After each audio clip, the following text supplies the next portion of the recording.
É importante frisar, gente, na minha visão, um servidor, um cara que vem para o parlamento, né, um deputado ou uma deputada, ele vem aqui para representar a população. E a minha visão de representação é entrega, é trabalho, é resultado. Né? Eu poderia ficar aqui no Congresso postando, eu falo mitando ou lacrando, mas esse não é meu objetivo. Meu objetivo é do diálogo, converso com todos os parlamentares e estou aqui para entregar resultado concreto para a população, como marco das startups, conectividade nas escolas, governo digital, projetos ou nossos ou relatados por nós, já sancionados e com resultado na ponta. Em relação ao governo do Estado de São Paulo, Francisco, o Novo tem uma diferença para os outros partidos. Eu estou no processo seletivo para ser pré-candidato. Então, nesse momento eu me inscrevi, mandei meu currículo e agora passarei por entrevistas, passarei por uma due diligence que a gente chama no mercado, né? Lá no meu interior, que é lá para Rinópolis, Oswaldo Cruz, a gente fala que vão puxar minha capivara. Vamos ver. Bom, estudei na GV, né? Você falou da Escola de Administração de Empresas de São Paulo. Os trabalhos que eu já fiz, as empresas que eu já montei ou presidi, como é que foram? É isso mesmo que eu contei? Porque na política não basta o discurso, é a atitude e o exemplo que arrasta. Então, eu passo por essa sabatina para ser confirmado lá na frente, né, possivelmente o pré-candidato ao governo do Estado de São Paulo. É isso que eu acho que é a nova política, viu, Francisco? Não esse negócio de toma lá da cá, de partidos que não respeitam princípios, candidatos que se filiam ao partido ou outro por mera ocasião. O senhor tem um mandato, como a gente poderia dizer, né, um ativo e uma musculatura muito grande, né? O senhor teria, obviamente, uma chance enorme de manter-se na Câmara dos Deputados. Num processo para o governo do Estado, o senhor vai lutar contra máquinas muito poderosas, com muitos recursos, né? Com muita doação, com muito dinheiro. O Partido Novo não tem essa condição, nem aceita, né, a questão das doações e nada. O senhor prefere eventualmente ser candidato com o risco maior de não vencer do que ter uma eleição quase garantida como deputado, apego a essa situação, ou o senhor pretende, coloca a proposta, se não der, volta, se for destino ou não? Quer dizer, Brasília também encanta por muito tempo? Francisco, eu vou usar uma frase do Churchill para começar essa resposta, né, do Winston Churchill, que o Ricardo Melão, meu amigo, deputado estadual, me disse. Né, até filho do João Melão Neto. Isso, filho do falecido João Melão. Grande João Melão, né, que deixou muito ensinamento muito cedo também, da liberdade individual para a gente. A coragem é a primeira das qualidades humanas, porque é ela que garante todas as outras. Então, é necessário coragem para enfrentar o desafio desse. Eu acredito, Francisco, e todos os ouvintes da Jovem Pan, que a política, ela não é carreira, não é meio de vida, e a gente tem que formar sucessor. Né? Uma outra coisa que sempre me acompanhou, que eu aprendi dentro de casa, na escola, né? Desde o meu voo lá no interior, lá em Rinópolis, é que um bom líder, ele bate meta. Então não fica no blá blá blá ou nas postagens de rede social ou em só barulho, mas não entrega nada. Ele bate meta. Ele divide protagonismo e bate meta botando a equipe dele na frente. Não é só ele que aparece. Ele não pega atalho. Por mais difícil que seja, ele não vai entrar pela porta larga, ele vai entrar pela porta mais estreita, a mais difícil. Só que um ótimo líder, ele bate meta com a equipe, não pega atalho e ele forma sucessor. Então eu tenho esse espírito de formar sucessor, de passar o bastão, de servir o meu país e buscar um novo desafio. Só me dou o direito também de pleitear, de participar desse processo do Novo para ser pré-candidato, porque eu acredito que tem gente boa vindo, eu acredito que eu estou ajudando a formar sucessor, Francisco. Política é um negócio que é uma passagem, a gente tem que ajudar o nosso país e trazer novas pessoas para dentro do barco. Eu tenho total desapego. Acho que estou cumprindo minha missão, estou entregando o que eu prometi, né? O mandato mais transparente da história, fomos reconhecidos recentemente. Falo isso com muita humildade, porque não faço mais nada do que além da minha obrigação aqui. Econômico, políticos.org.br, que é o site do ranking, a gente está em primeiro lugar. Então, assim, eu estou entregando o resultado, fazendo o que a gente combinou. Agora líder da bancada paulista, aliás, represento os 70 deputados e os 3 senadores por causa do diálogo atividade de partido A ou B, você não pode ser extremo, né? Ou polarizar. Eu acho que esse é o grande mal do país hoje. Parece que só tem duas vias. Mas parece o senhor é um fenômeno no seguinte outro sentido. O senhor sabe o quanto é complicado aprovar projeto em Brasília. E o senhor pegou peso pesado aí para liderar a bancada paulista. Tem deputado há muito tempo com a questão da bancada. Eu até vou tomar minha água também, sabe, deputado? Da bancada Você paulista. Vê que aqui a gente se toma na garrafona aqui, ó. Pois é, eu tô aqui no meu squeeze aqui. Mas é peso pesado, a bancada paulista aqui não é fácil não, gente, viu, Francisco? Tem gente aí que quase que faz parte como se fosse clube, né? Ficar em Brasília e não sai nunca mais. Mas o senhor é muito recente para ter todo esse movimento, né? Enquanto leis, enquanto tudo isso. E o que o senhor faria diferente em São Paulo? Porque assim, não é da sua linha simplesmente criticar. A gente vai falar, tem 20 anos o PSDB, que a educação poderia estar diferente. Bom, o que o senhor faria diferente? Como é que o senhor agiria diferente? Francisco, a mesma coisa que eu fiz e deu certo aqui, que eu aprendi dentro de casa, né? Que aprendi com meu avô comerciante no interior, eu com meu pai comerciante também, é diálogo. Diálogo que eu tive aqui com meus colegas federais, de todos os partidos, porque tem hora que o brasileiro, a hora que está sofrendo, está sem emprego, está sem comida na mesa, está sem saneamento, a gente tem que focar no que nos une, não somente no que nos separa. Não somente nas nossas diferenças. Então, esse diálogo tem que existir na Assembleia, com os 94 deputados estaduais. Né? O líder, ele não pode ser o líder de alguns. O líder, ele não pode ser o líder nem no Brasil de poucos brasileiros, nem em São Paulo somente alguns paulistas. Tem que ser o líder de todos. Existe a competição, existe a eleição, mas a partir do momento que ganhou, é o líder de todos. Saneamento não tem partido não, gente. Esgoto e água encanada, que 100 milhões de brasileiros não têm esgoto, 35 milhões não têm acesso à água, não escolhe partido. O povo merece dignidade em todo o estado de São Paulo. E se a gente tem esses problemas no estado de São Paulo, quem dirá no Brasil? Então essa é a minha conduta para o estado, né? Liderar para todos, com muito diálogo, para a gente ter resultado. Menos rede social e mais vida real do paulista. Olha, nós estamos falando para você que ligou agora ou acompanha pelas redes sociais, através do Jovem Pan Sorocaba Oficial, tanto no Facebook quanto no YouTube, você acompanha o deputado federal Vinícius Poit do Partido Novo. Ele participa de um processo de seleção, o Novo, para a escolha dos candidatos majoritários e também os proporcionais, ele participa de um processo seletivo, né?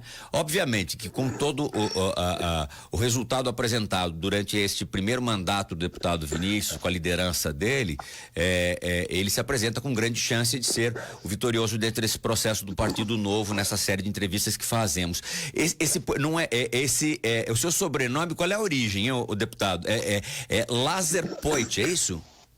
Isso, Lazer Poit. O Lazer é do meu nono e minha nona, né? Que vieram com uma mão na frente e outra atrás do navio, 1950. Chegaram em Santos, né? 1850? É 1850? 1950. Ah, 1950, perfeito. Por aí. Os últimos navios que chegaram da Itália com imigração. Então, chegaram ali em Santos, subiram e ficaram no ABC, em São Bernardo do Campo, né? Onde nasceu minha mãe, professora e médica, ali em Santo André, no ABC. Meu pai é filho de pequenos agricultores ali de Oswaldo Cruz, Marília, Rinópolis, aquela região, né? E meus avós nasceram no Brasil mesmo, mas trouxeram esse sobrenome Poit, que é também de imigração alemã. Então eu sou misturado com Angela Merkel com a Itália, um pouco de tudo. Eu falo que eu carrego no sangue assim o sangue brasileiro, né? Do meu pai e da minha mãe. Claro. Mas muita vontade de fazer dar certo e pensando no plano A. Quando me perguntam assim, Vinícius, e se você não ganhar a eleição, né, passando no processo seletivo, sendo candidato, e se você não ganhar, o que você vai fazer? Eu falo, rapaz, nesse momento só tem um cenário na minha frente, que é permitir que São Paulo tenha um novo governador, que é permitir que São Paulo tenha um líder com diálogo para todos. E assim como meu nono e minha nona chegaram aqui com uma na frente e outra atrás, sem passagem de volta, né? Eu estou indo para isso sem passagem de volta. para dar certo. Porque senão, se a gente fica sempre olhando para trás, mas se não der, tá bom, não. Gente, os sonhos que a gente tem na vida, a gente tem que perseguir com determinação, com perseverança e não desistir diante de qualquer obstáculo. E haja obstáculo, viu, Francisco, para enfrentar esse desafio. Olha, eu estou acompanhando aqui, né?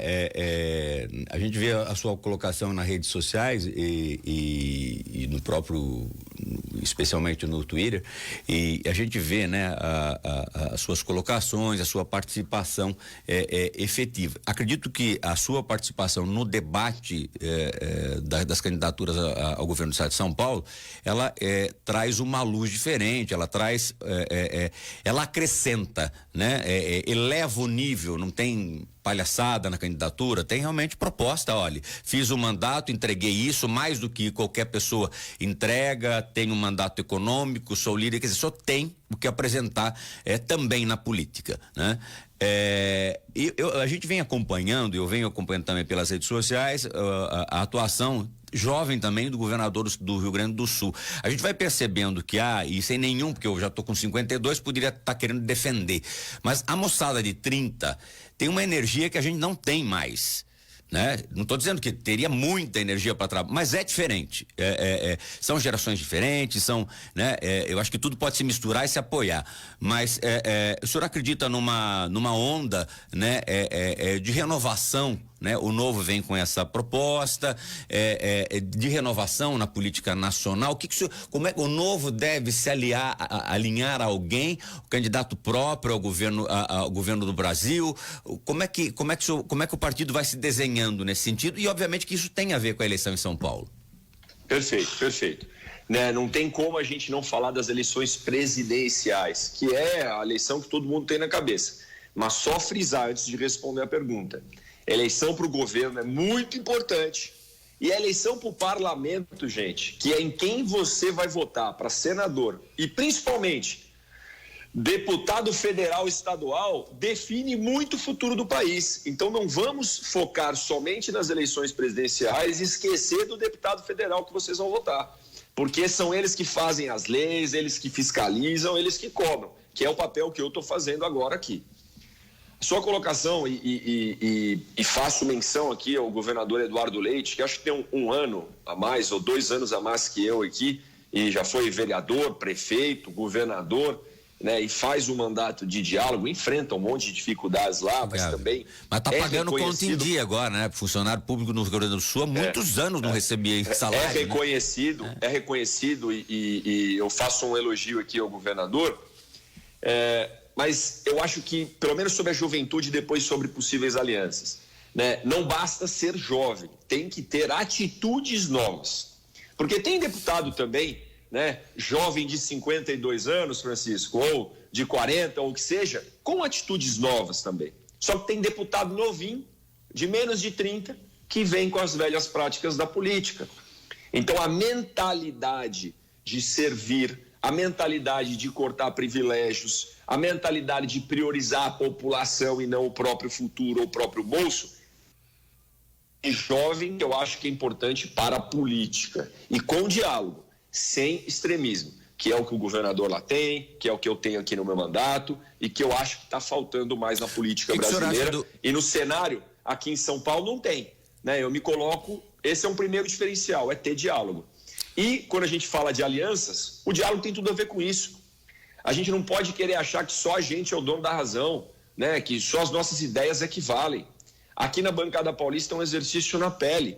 Falo com outros partidos em São Paulo também e defendo algo que no Novo já está bastante amadurecido, que tanto na esfera federal para uma candidatura a presidente, quanto na esfera estadual, a gente converse e tenha alianças. Alianças sem abrir mão de princípios e valores, porque eu acredito que tem sim outros partidos que podem concordar, né, com não usar o fundo partidário e com reduzir a máquina pública. Porque sozinho a gente pode ganhar, isso é frase do Jordan, tá? Um talento individual ganha um jogo. O talento e o trabalho em equipe é que pode ganhar o campeonato. E do jeito que está a política no Brasil, a gente tem que saber trabalhar em equipe. Olha, eu estou preocupado que eu já tenho aviso da sua assessoria, o senhor tem compromisso, mas eu vou fazer mais... Não, manda a bala. Posso mandar a bola? Eu então, já vou falar para minha assessoria que a entrevista tá boa. Tá bom, então deixa ele fazer uma pergunta. Governador Zema do Rio Grande do Sul, de Minas Gerais, o que o senhor acha do mandato dele, do seu partido? Governador Zema mostra diálogo, mostra que é diferente e mostra que é possível. Um candidato que em 2018 tinha 2% lá em abril e ganhou com mais de 70% dos votos no segundo turno. Também começou a colocar em dia o pagamento de alguns funcionários públicos, da polícia, algo que não era colocado fazia tempo. Começou a colocar em dia e parcelar o repasse para os municípios, algo que o governo anterior deixou os municípios tudo capenga e sem dinheiro. Enfrentou uma das maiores crises do Estado com os desastres ambientais que tiveram, né? Desastres, e foi atrás de responsabilizar. Fez o maior acordo da história do Estado de Minas Gerais com a Vale, dinheiro que vai ser empregado em infraestrutura. E o mais legal, vou me permitir fazer eu não sou bom de imitação, sou bom de trabalhar aqui, mas eu gosto, porque o Zema, ele tem um jeito de falar tão amistoso, porque os caras... Até caiu o celular aqui. Opa, não cair no senhor, tá bom. Não. O Zema, quando perguntam para ele, mas Romeu, governador, o que você acha do governo federal, do governo do vizinho aí e tal? Ele fala, olha, eu fui eleito para ser governador de Minas Gerais. Eu sou governador e tenho que cuidar de 800 e poucos municípios de Minas Gerais. Então, esses assuntos eu deixo para lá, para cá. Sobre Minas Gerais, você pode me perguntar que eu estou tocando aqui. Então, é um cara muito focado, sabe? Muito tranquilo, equilibrado.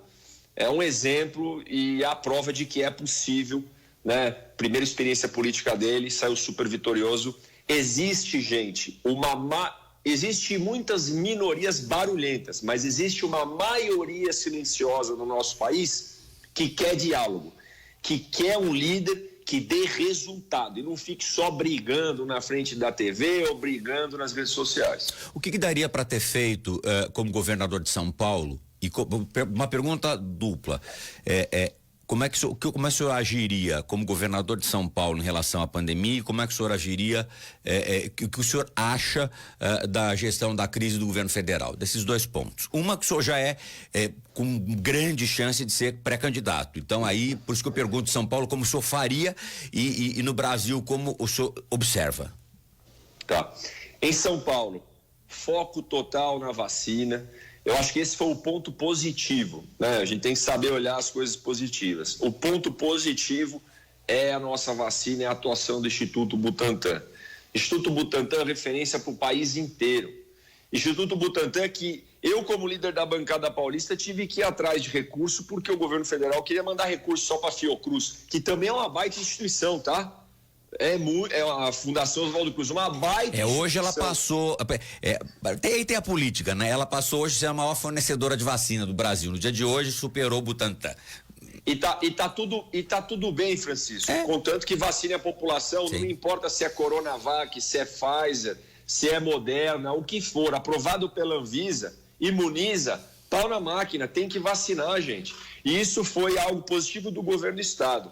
Eu teria menos atrito e mais diálogo, faria diferente nesse sentido, até pelo atrito com o governo federal, que nunca, não é positivo, né? Uma briga, eu falo assim, roupa suja às vezes a gente tem que lavar dentro de casa, ficar brigando publicamente não é um negócio saudável.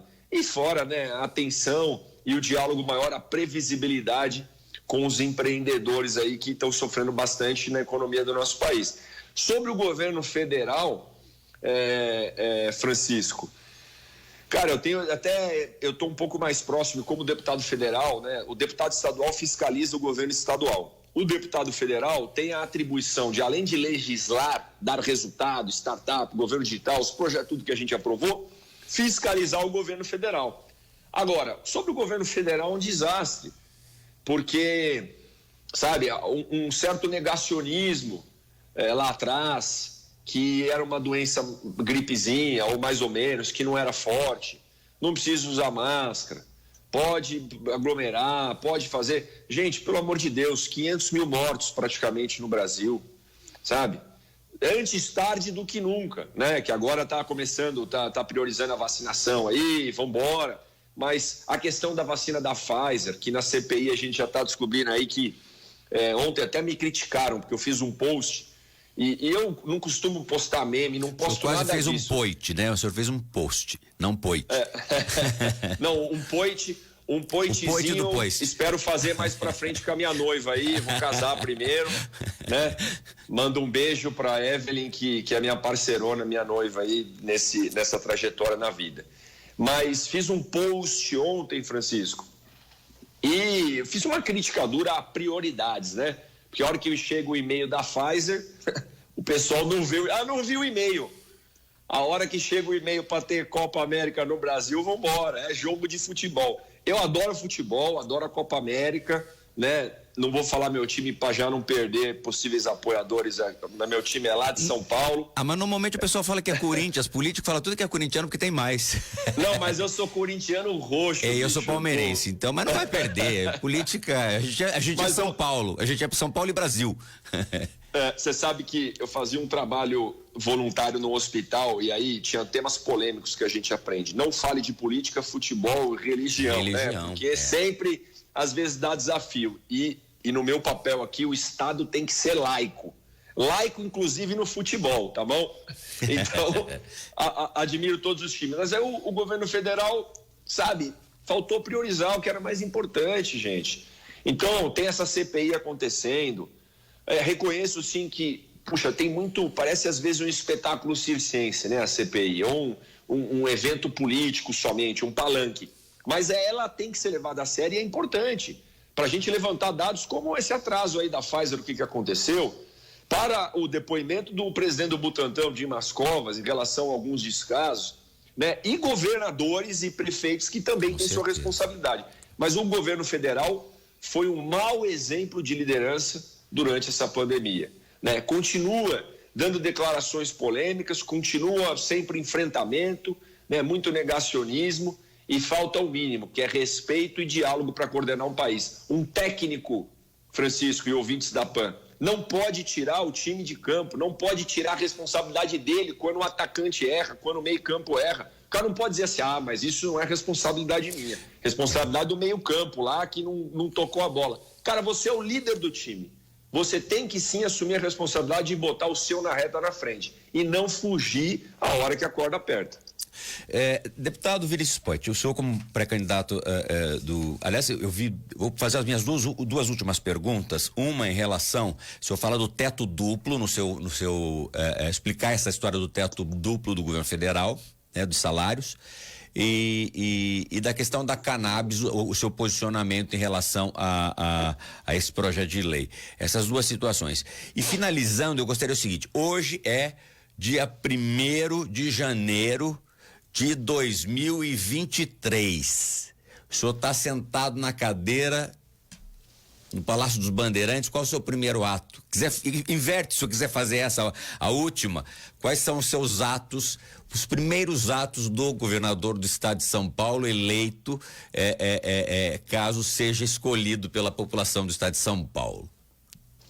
A primeira coisa, Francisco, é reforçar o meu compromisso do diálogo, né? Então, provavelmente reunir com os 94 deputados estaduais, conversar com os 94, se não der para reunir pessoalmente, se Deus quiser a gente vai ter vacina, vai ter tudo até lá, mas se não der fisicamente para encontrar com todos ali, é uma ligação, é uma conversa, é me colocar à disposição, porque são os representantes da população do estado.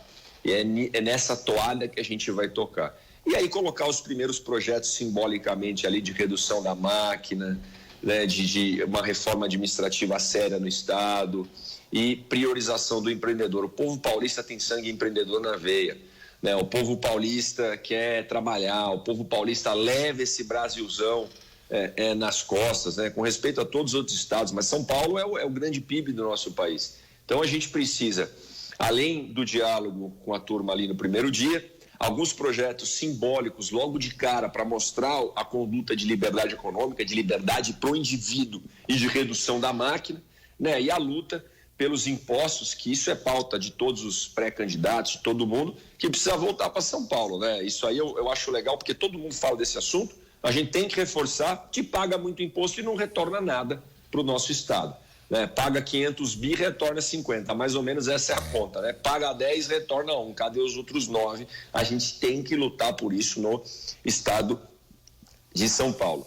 Sobre os outros dois assuntos que você perguntou. O teto, né? O teto, nós temos do teto e da cannabis. Do teto e da cannabis. Do teto, tá? Gente, esse negócio do duplo teto é um absurdo completo.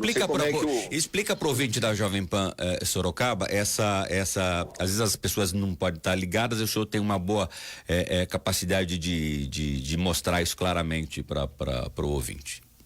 Tá. Eu acho que mais do que explicar o duplo teto, que envolve a aposentadoria, é um pouco mais complicado aqui, né? Mas é o cara que está aposentado, vai atingir mais um pessoal mais experiente ou mais velho aqui do funcionalismo público, que inclusive alguns generais, né, que estão no governo, o próprio presidente da República. Aliás, é muito ruim essa atitude do cara baixar uma medida que vai beneficiar o próprio salário, o salário dos próprios colegas ali de ministério, enquanto a população está sem emprego e sem renda, gente. Para vocês terem uma noção muito objetiva, e mais do que o duplo teto, eu vou falar do que são os super salários. O teto constitucional no Brasil, o que é isso? O quanto que um funcionário do governo, um funcionário federal pode ganhar, né? O quanto que um funcionário público pode ganhar no nosso país é no máximo R$39 mil. O que já é um absurdo, né? Porque pro salário mínimo, né? Quando a gente pega a média salarial do brasileiro, em geral, não passa de R$3 mil. A média salarial do funcionário público, R$10 mil. E o teto, o máximo que um funcionário ganha é 39. Então, olha que você vê um presidente da República, os ministros, os generais, podendo ganhar duplo teto, 39 mais 39, nós estamos falando de 60, 78 mil reais. Que é isso, gente? Que vergonha!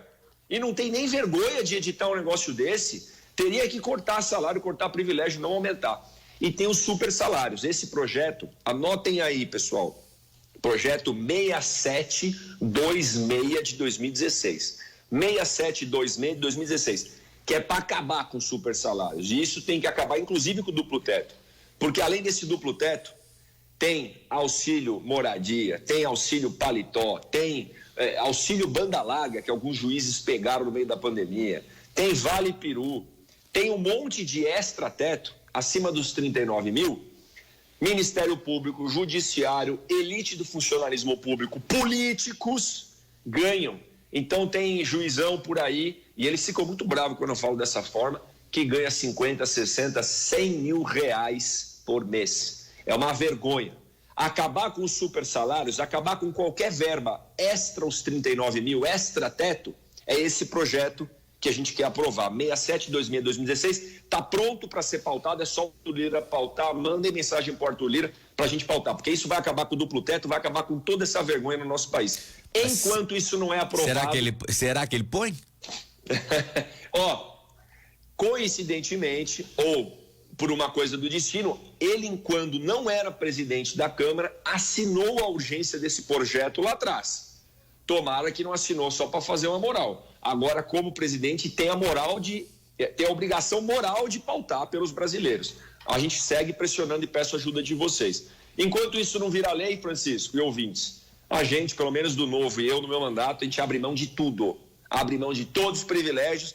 Ainda eu, pessoalmente, peguei parte do meu salário e doei, né, no meio da crise. Então as pessoas têm que dar o exemplo na carne, mesmo se não for lei. Sobre cannabis medicinal, eu acho um absurdo, inclusive, a gente discutir isso.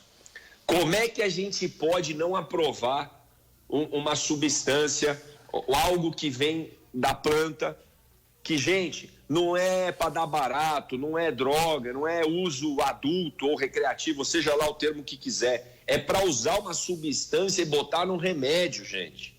É isso que a gente está discutindo.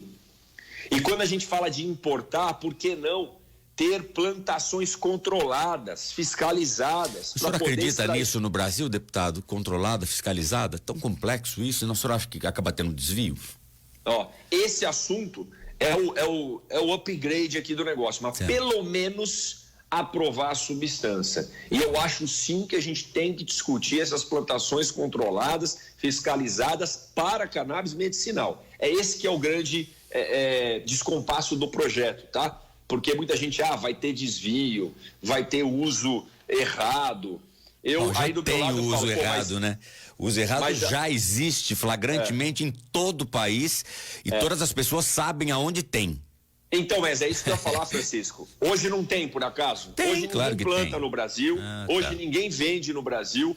Se a gente tiver um local que é controlado, que a gente está vendo, tá ali, entendeu? Eu acho que é mais seguro. E nós vamos usar isso medicinal, gente. É só isso que eu estou dizendo, tá?